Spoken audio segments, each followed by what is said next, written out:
హుహు. టోటల్‌గా hair ట్రాన్స్‌ప్లాంటేషన్‌కి procedure అనేది ఎలా ఉంటుంది? ఇక్కడుండే వాళ్ళు లోకల్ వాళ్ళనుకోండి. సో, వాళ్ళ కన్సల్టేషన్ ఏ రకంగా ఉంటుంది? సో, క్లయింట్స్ ఏ రకంగా అప్రోచ్ అవ్వచ్చుంటారు? సో, మనకిక్కడ తెలంగాణ, ఆంధ్ర నుంచి గూడా చాలామంది ఆన్‌లైన్ కన్సల్టేషన్స్ తీసుకుంటారు. వెరీ నియర్ బై అయితే ఆఫ్‌లైన్ కన్సల్టేషన్స్‌కొస్తూ ఉంటారు. హ్మ్. సో, ఫస్ట్ మనం కన్సల్టేషన్ తీసుకున్న తర్వాత వాళ్ళకి హెయిర్ ఒస్తదా? రాదా? ఎంతవరకు ఒస్తది? ఎన్ని గ్రాఫ్ట్స్ పడతాయి? ఎంత టైం పడుతుంది? ఇవన్నీ ఎక్స్‌ప్లెయిన్ చేసిన తర్వాత వాళ్ళకొక బ్లడ్ టెస్ట్ రాయడం జరుగుతది. అది చేసుకొనొచ్చేస్తే సర్జరీ చేసేయొచ్చు డైరెక్ట్‌గా. ఓకే. సో, సర్జరీ అయిపోయిన తర్వాత హ్మ్. వాళ్ళకి పోస్ట్ ప్రికాషన్స్ ఏ ప్రికాషన్ తీసుకోవాలి? ఏంటి? డైట్‌లో ఏమైనా మార్పులు చేసుకోవాలా? సో, లైఫ్ స్టైల్‌లో ఏమైనా మార్పులు చేసుకోవాలా? ఇలాంటి సజెషన్స్ ఏమైనా ఇస్తారా?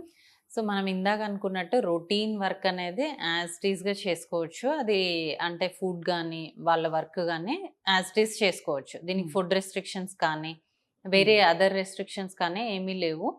ఆహ్, పోస్ట్ ప్రొసీజర్ వాళ్ళు తీసుకోవాల్సిన కేర్ ఏంటంటే, కొంచెం క్లీన్ చేసుకునే ప్రాసెస్ అనేది ఉంటుంది. Just 1-2 minutes morning, 1-2 minutes night spend చేస్తే చాలు. ఓకే. చాలా హెవీగా దాన్ని మెయింటైన్ చేయాల్సిన అవసరం లేదు.